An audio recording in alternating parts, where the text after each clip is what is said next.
You're listening to the Almost F1 podcast, a show where fast cars meet faster, less informed opinions. I'm Jonathan, he's Gage, and together we break down Formula One with a mix of race day analysis, bad predictions, and the occasional hot take that probably won't age that well.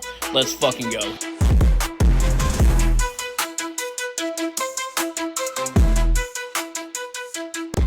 Welcome back to the Almost F1 podcast, everybody. We got to start with a big congratulations to Lando Norris for winning the World Championship. It's not the World Champion anybody wanted, but it's the one we got. And that's 2025, and now we pack up and move on. Yeah, I don't know. I kind of figured that it was like I was hoping for Max, but like I was kind of figuring.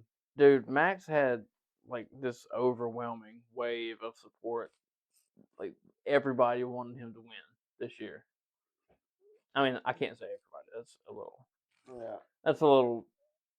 That's stretching it a little bit, but it wasn't far off. I mean, everybody who wasn't a Lando or Oscar fan, and the Max fans wanted Oscar to win at least, because he got fucked this year. McLaren can say what they want. They fucked him by trying not to fuck him. Yeah. You know, and it's anyway. Wonder how that's going to play out next year. I don't know. I think next year will be smooth enough with him and Lando. I don't think it'll be smooth. I think it'll be smooth enough. But I won't be surprised if next year we hear that he did not re-sign with McLaren and that he signed with another team. I wouldn't be surprised one bit at this point to hear that. No. It's like, does your beanie have an ear hole in it? No, it's just got the you can't it's just stitched together on the fold. Oh my god, dude! Yeah, I was watching you spinning around your finger, and I'm like, oh, what an all-inclusive company! They have ponytail holes in their beanies. That's so like considerate and kind. And then I was like, no, that's not what that is. Maybe it's a headphone jack for your beanie. That's kind of fucking bougie and unnecessary, but cool. And then it's just a single stitch. Yep. Holding it. Okay. Noted. It's a nice beanie, though. Yeah. Very nice. It's a nice beanie. It's comfortable. Yeah. I mean, what's your take on Lando being the WDC? I mean, I know we don't. Here's the thing. Lando deserves it. McLaren doesn't deserve to have a driver winning it. Yeah. That kind of sums it up. But like I'm happy for him. Like I told you the other day, like I don't like hate him, but I don't like particularly. Yeah, I have nothing against the guy, and even the fucking people that like get online. And when he's doing good, like the people that get online and just hate on him just for the sake of hating on him, I think are just immature brats. You know, now if he does a specific thing, and I'm gonna let the other stuff go. He's won his world championship. He's shown growth. He's shown that he's going to stick to who he is. You know, it would have been easier for him to. Now he did shelter off a little bit throughout the season in terms of social media, but he never shied away from the media after races and after bad results and yada yada. No. I don't know. I think it would have been easier for him to get like ice cold and just like resent everything and everybody and use that as fuel and that's kind of the typical way you hear people talk about how a world champion goes about, you know, winning world championships. But you gotta hand it to him. I mean, the dude fucking cried on TV left and right and made an example of it to say, you know, to say that it's fine and it's not that big a deal. Yeah, I'm glad he won it, but I'm just kind of salty. Like, so I'm salty about McLaren's handling of the whole situation. Yeah, Lando deserved better because of the loyalty he's shown for the past 10 plus years. I know he's only been driving for 7, but he's been affiliated with McLaren and funded by Zach Brown for the past 10, 11 years. Yeah, he deserves better than to just, all right, we got you all the way here. Now get fucked, duke it out with your teammate. That kind of sucks. And then on Oscar's side of it, you leave a shitty fucking deal with Alpine to go to McLaren, and Alpine was pulling your contract. I don't know what the exact situation was there, but it's when the famous like tweet came out. Have you seen it from Oscar? It was the year Mm, before he signed for McLaren, and Alpine. He was a part of the Alpine Driver Academy. yeah. He won F3, he won F2, and then Alpine went ahead and made an announcement that they were going to sign him without him saying that they could make that announcement. And apparently he was still on the fence enough, and Zach Brown won him over. And he just put a tweet out. He was like, "I've been made aware that without my permission, Alpine Formula One team has announced that I'm going to be driving for them. This is not true. I will be driving for McLaren Racing or McLaren F1 next year or something like." But he just like, and Yeah. so I won't be surprised if we see another move like that from him, switching from McLaren to whatever team's next. But for Oscar to go from that to where he's at now, if he had had the clear understanding of, I don't know, I don't even know how to say anything, a clear understanding of anything, because nothing about how they've been doing this papaya rules, and they fucked themselves by ever saying that once on the radio. Yep. They coined the term, not us. Yep. Like, We just made it official. right, we just kept rolling with what they said. So, but all this papaya rules has been so muddy and murky that it's so hard to say that Oscar should have had clear directions going into one year or the other. When like they said the instructions were clear, but it seemed to change every week. And like it was in Monza that Oscar had to swap positions because of Lando's shitty pit stop. Yeah. That fucking sucks. That's bullshit. That's got nothing to do with Oscar, and I'm sure he'll remember that shit next year. Yeah. On to the race. So the race start was pretty clean, aside from George, who had a shitload of wheel spin. You were saying Oscar and Max had about the same launch and getaway, with Lando kind of getting slightly better start. Yeah, I think And so. yeah, kind of That's what forced they Max to said. have to jump in front and cover him off. Yeah. He had to Uh, go straight defensive. yeah, I don't know. Did anything else happen in the back? I'm sure it did. If we go back and watch everything, did you notice at any point in the race when they were just showing overtakes and badass moments over here on the tiny little bullshit on the left, and on the main feed you had either Lewis fighting with a piece of shit car that he's just desperate to get out of, or not fighting anybody at that moment either, because he did have a cool fight with Ocon that was on the tiny screen, not on the main feed. Yeah. And that's one of the ones I was talking about. But it would be you know Max or Lando or somebody just cruising, just trying to run their strategy out, yada yada. Yeah. And it's like there's nothing happening, but we've got fucking multiple corner battles happening on this And little side screen. It's like, dude, I hope Apple TV does better next year. F1 TV has been great. The broadcast is awesome. We get a fucking hour pre-race show, an hour post-race show, an hour post-quali show. I mean, they load us up with content. I can't complain, but the broadcast quality, you think for hundreds of millions of dollars worth of business, at least. I'm skeptical to say billions, but I don't think it's crazy to say $1 billion business. I think F1's well crested that. I don't know. I don't have any numbers, but I'm sure they've well crested $1 billion in value, so to speak. yeah, But so you think the broadcast quality would just be be like top damn near notch? top Now don't get me tier. wrong, it is pretty great considering what they do. They run the broadcast from every race, and then that goes to a broadcast feed, something whatever the fuck truck that then shoots that feed over to England, and it's all super. It's cool. It's impressive, but you are in control of what cameras you're showing on the big screen. Yeah, like It's make it that's not that crazy of a yeah, request. make it We're not asking you to get us 4K 1080p on every fucking stream, every race. Just show some good ass races. Give us fucking 720p all day long. We're good with it. I don't even give a fuck about the quality. As long as Yeah. it's not glitching, I Yeah. don't give a fuck. Yes. Ow, fuck. I'm Just cramping. show me some fucking Some racing. legit racing. I think, dude, I'm telling you. First off, everybody can suck my dick.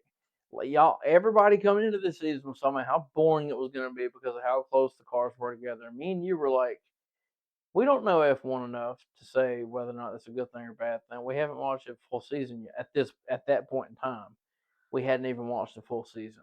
I think this is our first full season. It is. This is capping off our. We need fucking party thing. Little, the little fucking kazoo thing, whatever the fuck it's called. Yeah. Need some fucking confetti poppers and shit.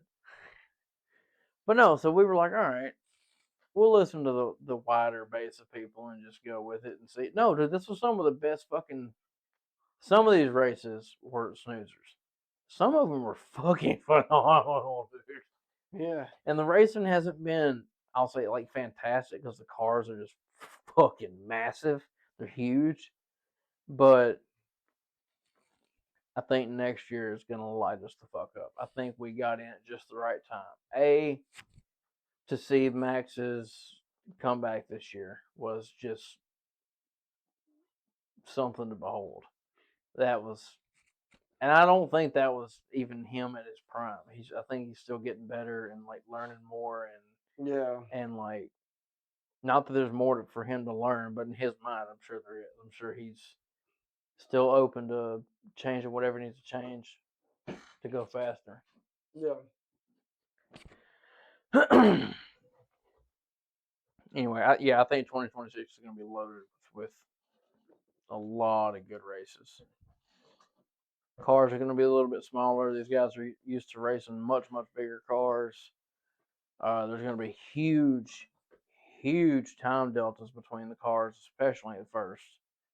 Or there may not be. I'm no expert. But based off everything we're hearing about the regulations, it's so engine dependent that all the Mercedes cars are going to roughly be in an area. All the Red Bull power cars, Red Bull Ford power cars are going to be roughly in the same area. Who else is there? Ferrari. Duh, I'm a fucking idiot. Slap the shit out of me next time I ask that. Yeah. So all the Ferrari engines are going to be roughly in the same area, and that's I don't fucking know, dude. Because now I'm thinking like, well, it depends on if you have the best engine but a dog shit aero package, and vice versa. A shit engine, but like Alpine has a pretty good aero package. Their engine just sucks fat dick. So like they didn't do shit. They finished very last in the constructors in their very last year as a constructor, as an engine manufacturer, I should say. Renault shut the factory down. They're pulling out of the F1 program. What else happened? Peter Sauber was at this race to retire the team. I seen that. I was like, not gonna lie, full transparency here, didn't know that dude was still alive. I don't even know who that is. Every time I've heard his name because I've heard of the team Sauber and I've heard Peter Sauber and I've heard the connection, blah blah blah. I've heard some of the stories on broadcasts and this, that, and the other. I did not think that guy was still alive. I'm not saying anything bad, but I really didn't. When they showed him just like standing there and looked like he's in pretty good health too.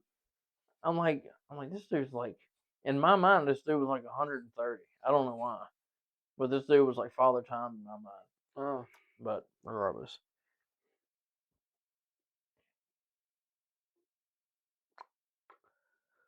Damn. I just got like a piece of pepper or something. Why'd you do that? IDK. Anyway, Charles. Well, I was just gonna say after the race started, it really wasn't a question about who was gonna win, and Max kind of had it well in control. Rest was down to if Charles could catch Lando, which I'm sure was about you. I'm sure is what you were about to get to. He was on his ass. He was coming. A good minute. And then that Ferrari just chewed through those tires, and he had to back off. Started falling back. Max's radio call. I don't want to say their tires were also great. I don't want to say everybody's was though, and they were kind of able to recover them. They were saying that you can get to the graining phase, and then the tire can kind of cool and recover and get the full contact patch again. But the Ferrari couldn't. Not good enough anyway. Yeah, Max's radio call, it wasn't, I don't want to say desperation. I think it was just like his last final little check in as to do I have a fucking chance or not, was when he was like, is Charles catching?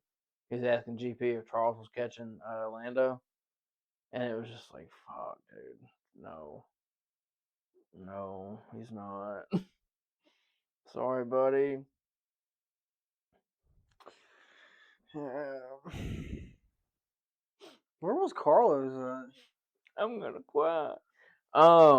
We could have used Carlos. I know, Carlos dude. could have Carlos could have pulled a podium out today. That'd have been fucking nice. 3 podiums in first season with Williams. Where the fuck did he end up? I think he like Oh, god damn. what? 13th. Oh, Albon was 16th. Anyway, we'll ignore that. Lewis finished 8th. Yeah, he clawed his way back. Some fucking how he finished 8th. I can't say he should be proud of this race or this season, but he should definitely be proud of his effort. Oh yeah, and his, I don't want to say tenacity because he's gotten a little beaten down at points, but I'd say like perseverance. Like he's shown no signs of like, yeah, I'm not doing this anymore or anything like. It doesn't seem like that anyway. Now he may surprise us. We didn't even see him going to fucking Ferrari at the beginning, so I cannot imagine him not giving this next car a chance. But I think if the next car's dog shit, I think he hands his seat to Ollie. I don't think they kick him out. I think Lewis steps aside and hands the next Brit the Ferrari seat. That's what I see happening.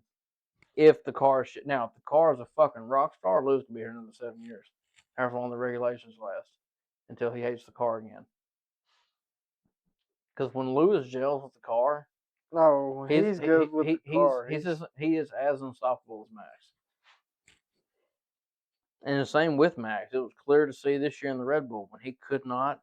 Now, there's a lot he can gel with, but I think the same would go for Lewis. There's a lot he can gel with. But when he finally hits the point he can't, and that's just been this entire ground effect for Lewis. So that's why I'm really hoping like with the.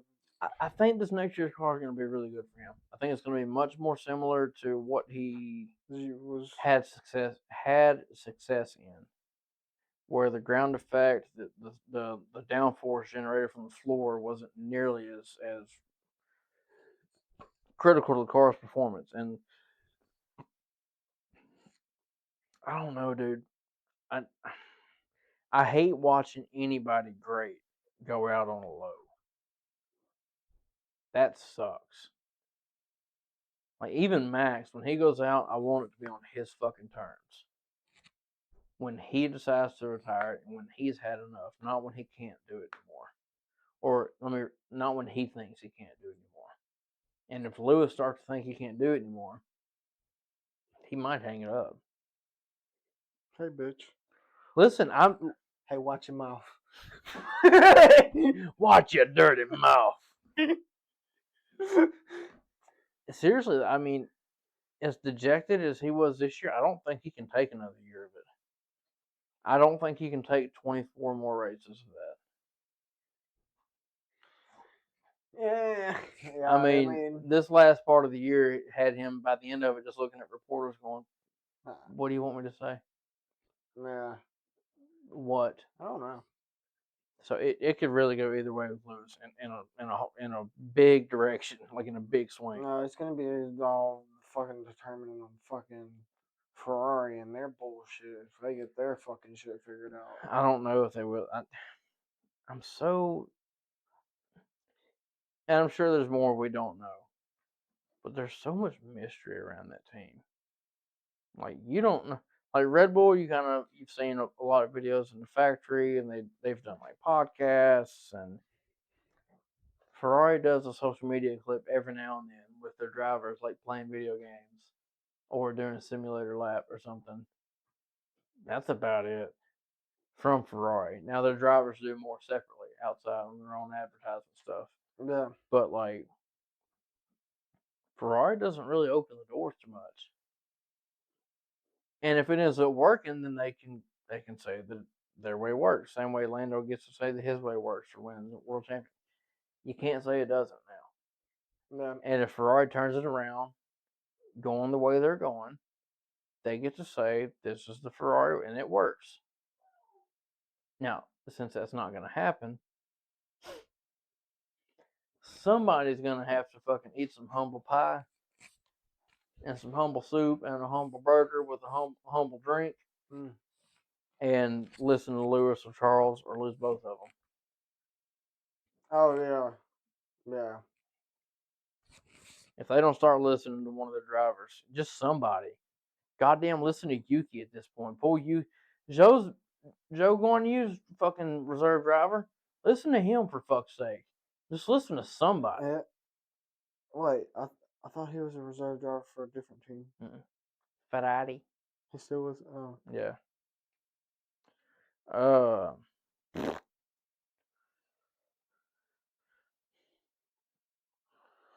Yeah, it was basically just a question if he was going to fuck Lando over or not after that. I was just praying and begging for a safety car or just something. Anything that was going to crush his dreams.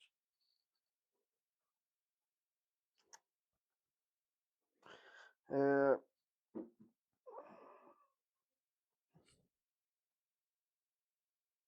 Other than that, it was kind of a Pretty. it was kind of much it. it was kind of a snoozer. I'm not gonna lie. As it came around to some of the pit windows, I don't remember which lap. It was around lap 30 something. When it came around to some of the pit windows, is when I like finally was like, oh, let me pay attention again. Other than that, dude, I was putting a little ad together to go on our Instagram page while we were watching the race, and I was like dozing off while I was putting that together. And then it was like, oh, pit window, let me wake up. I mean, it was rough, especially. All right, guys, full transparency here. We do we tell them we overslept for the race. Oh yeah. And we missed it live. Oh yeah. Which is normally fine. But pro tip, if you ever do that, don't fucking open your phone until, especially in a championship decider, until you've watched it for yourself. I saw that Max won probably 3 hours before we sat down to watch the race. And that Lando won the championship. Like, I know the way I worded that for a second sounded like, Yeah, it No, sounded. I heard. Yeah, I heard it when I was listening. But yeah, Yeah. I was like, I saw oh. that Lando won the championship, but that Max had won the race, which I didn't really give a fuck. I knew Max when he had pole. I knew he was going to win the race. Wasn't concerned about that. I was concerned where Lando finished, and when I saw him on the podium, I was like, well, fuck me. So yeah, don't open your phone until you watch the race.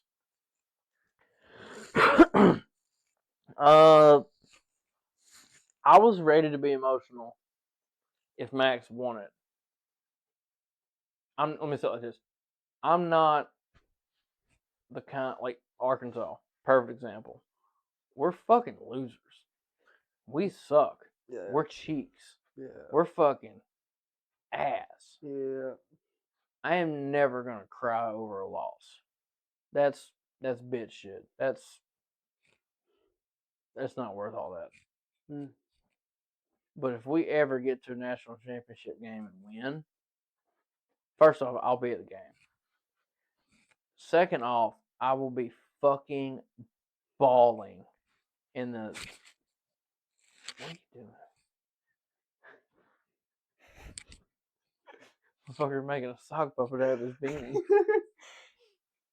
But no, I will be balling in the stands if we win a national championship. And if you lose and you're at that one? We got there. And we haven't even won a conference championship in over 20 years. So we got to the national championship game. We finished number 2 in the country. Oh well. Come back next year and try again. Again, I can't take tears and losing. It's not worth it. Yeah. Now,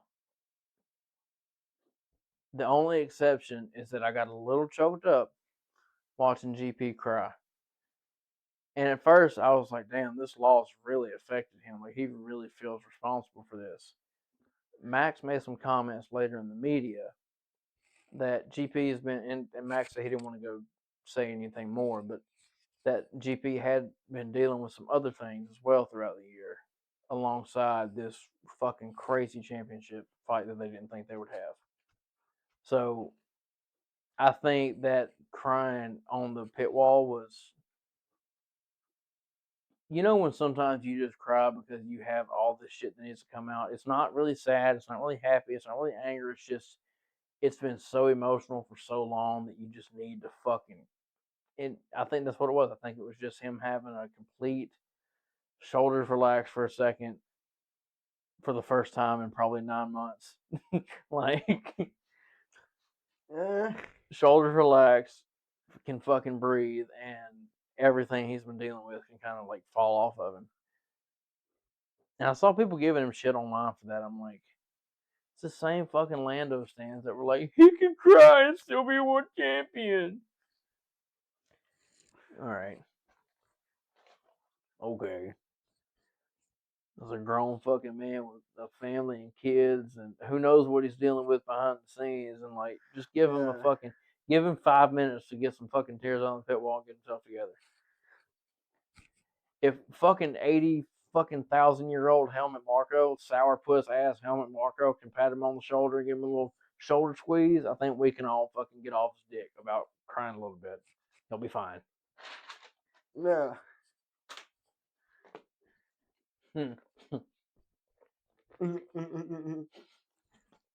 Fuck you, first off. Second, Lando's mom made me rein in my hater. I was ready not to be happy for Lando at all and to just kind of move on to next year. But happiness like that is like really contagious, and you can't help but be happy for him when you see his mom like that. Oh yeah. Especially like, listen, I'm a mom, like I'm a mama's boy for real. Like my mom like raised me, and I still thought he was a little bitch until the moment the camera panned over to his mom, and she was fucking happier than he was, crying more than he was, and I'm like, oh man, now I'm gonna fucking, I'm about to go now. She's fucking, it's so fucking nice, dude. I love that lady. I forget her fucking, what's her name? Hang on. I couldn't even tell you. Hang on. Uno momento. The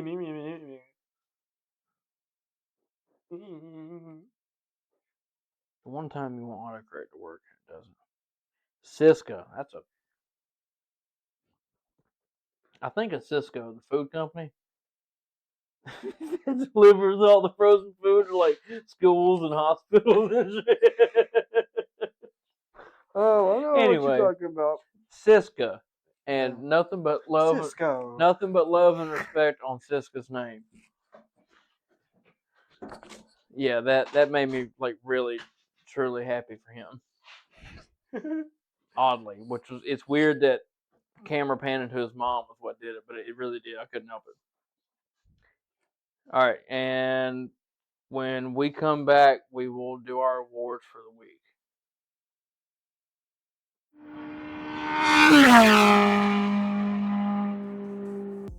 Alright guys, before we get back into this episode, I gotta put you on our brand new partner, Dubby.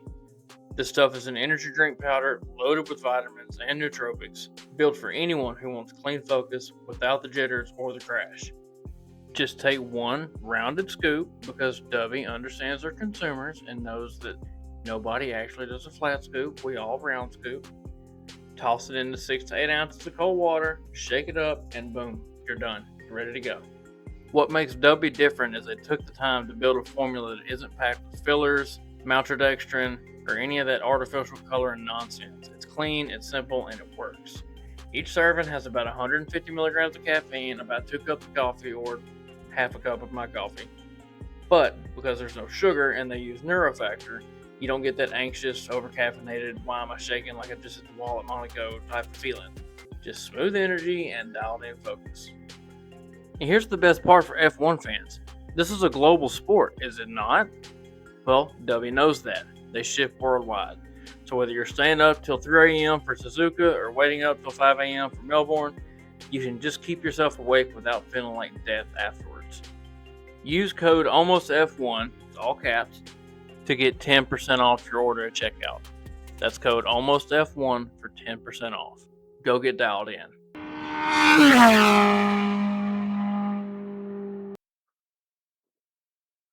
Alright. Did you write yours down or are you going back and forth with me right now? I don't care either way. What? With the awards for the week. Dummy of the week, big dog, all that shit. I didn't write one down. Okay. So, all right. Well, I'll just let you go off the dome then. Who's your dummy of the week? Dummy of the week would.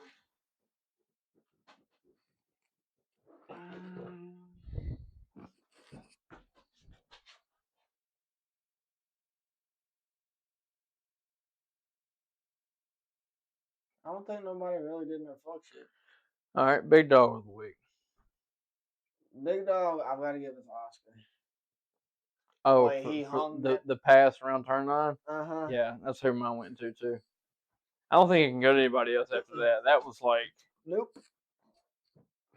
And that was why we still watched the race. That was the overtake of the race. That was why we. Was the overtake. Yeah, absolutely. That might be one of the overtakes of the season. And what's funny is that one of the other overtakes of the season, it's also Oscar's move around the outside of Lewis in Australia. Fucking, what do we call him? Oscar around the outside Norris? Or Oscar around the outside Piastri? You called him Oscar Roundhouse Piastri? Oscar Round, yeah. All right. Helmet of the week. We talked about this a little bit the other day. You might remember who I decided on anyway. I don't remember if you decided. I'm gonna have to go with Charles. Yeah, that's who we both said the other day. I wanted to. I didn't realize it was. Lewis, but Charles, that helmet was. That helmet was dope. Sick. I didn't realize it was his 150th race with Ferrari either, and it's kind of fucking dope that it fell on the very last race of this season.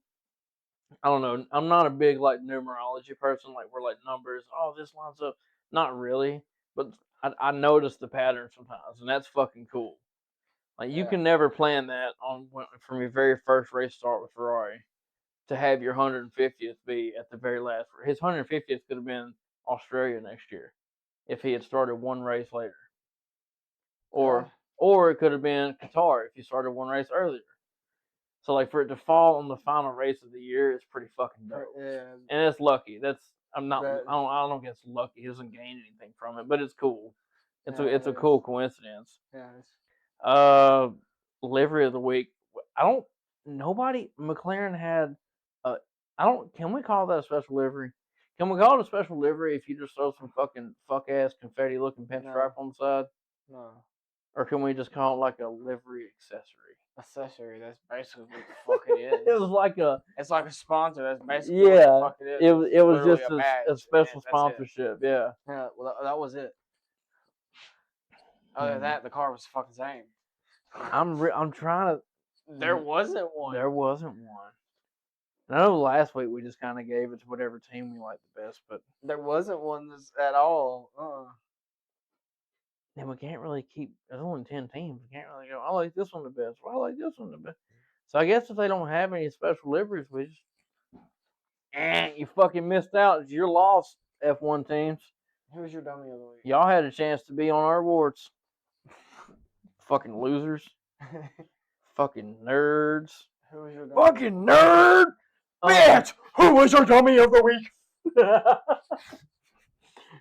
You shall not pass. Hang on now. My dummy of the week? Yeah. Zach with his fucking stupid ass radio. That was so good. Lando, this is Zach from McLaren. Is this the world champion hotline? Fucking cornball, dude.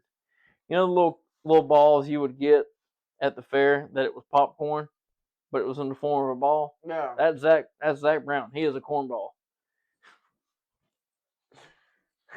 Fucking loser, dude. That was. Of all the things you could have said, Lando, it's been fucking 10, 11 really long years, dude. I can't believe we did this. We've come so far. This is so cool. So proud. So proud of you for what you did. Lando! This is the World Championship Hotline Lando! Oh, shit. Rookie of the Week. You said that wrong. World Champion Hotline, bitch. Did I say it wrong? You said championship. Whatever the fuck. World Championship Hotline. Same shit. Yeah. I just gotta get the shit. Rookie of the Week.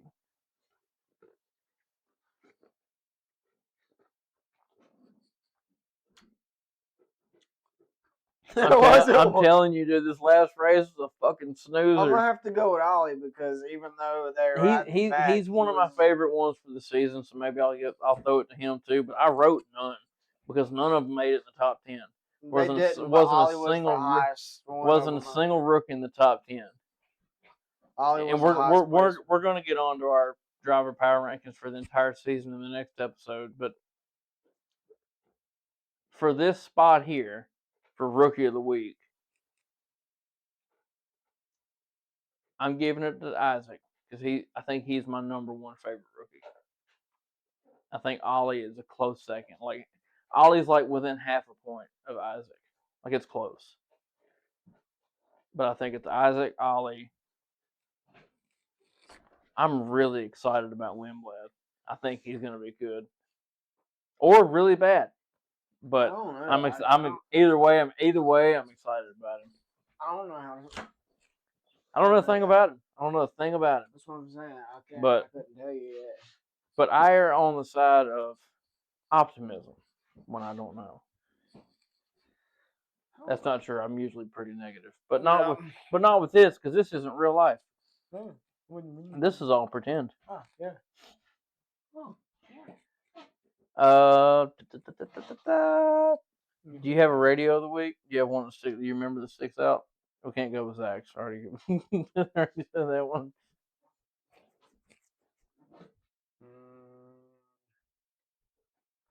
Radio of the week.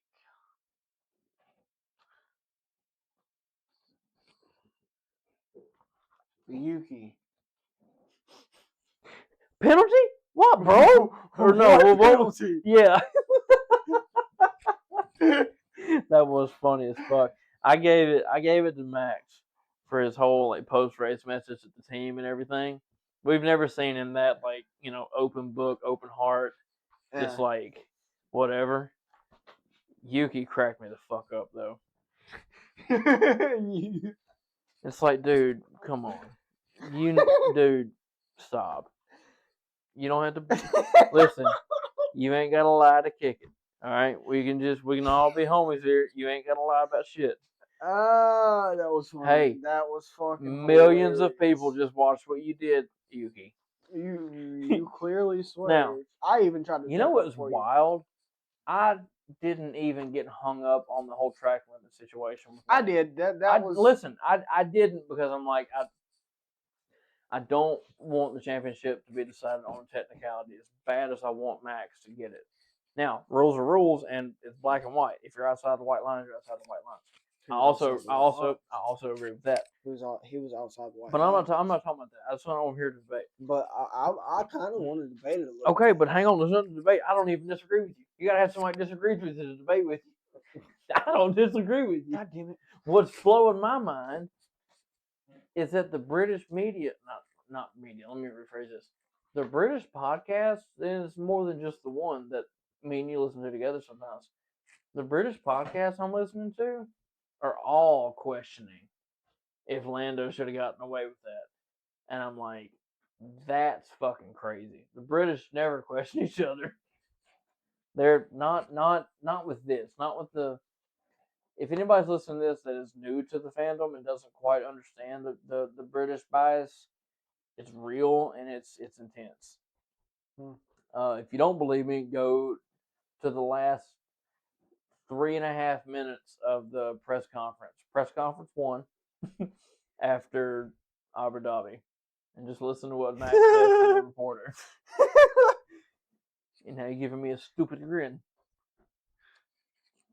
Oh, whoa. Did I miss out on anything?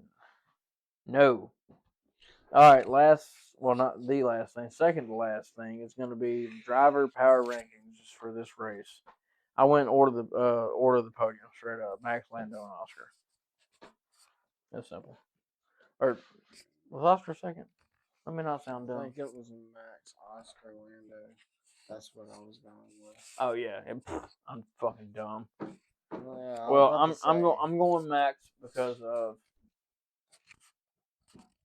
well, if we're just power ranking off this race, he dominated from start to finish, and that puts him number 1. Lando gets the number 2 spot in the power rankings because he won the drivers' championship in this race. He deserves second. Oscar got third just for that pass. Yeah. Because other than that pass, it was Mid. stale for him. Oh, well, not stale, but Mid. Mid. Not even mid in terms of his performance, though. Just mid in terms of like eventfulness. All right, and before we get out of here for this episode, make sure that's it. Yeah, before we get out of here for this episode, the last thing I'll leave y'all with is the 2026 championship odds for the constructors and the drivers, top 3 in each, and plus a sleeper bet that I think you can place on one of the drivers. So the constructors' odds for Mercedes and McLaren are both the same at plus 150. So $10 pays out 25. Ferrari is third at plus 450. $10 pays out 55. In the drivers' championship, Lando and George are both even at plus 250. $10 pays 35. Max is at plus 275. $10 pays 37.50. Now, my sleeper bet is Carlos Sainz. He is plus 8,000. So $10 will pay $810. Now, those odds will change and fluctuate as the season goes along. So if you want to wait until after the first race of the season, you could get better odds on whoever your driver is. You could get worse odds on them. Worse, excuse me. You could get worse odds on them than what you had originally, but you could also stand to make a shitload of money. So we'll leave y'all with that. We will be back next week with complete season driver power rankings, teammate rankings, and team rankings all wrapped up in one episode. And then once that's done, we'll move on to maybe some historic race reviews and maybe just some years in review, depending on what kind of feedback we get. So we'll catch y'all next week. Appreciate y'all. Love y'all.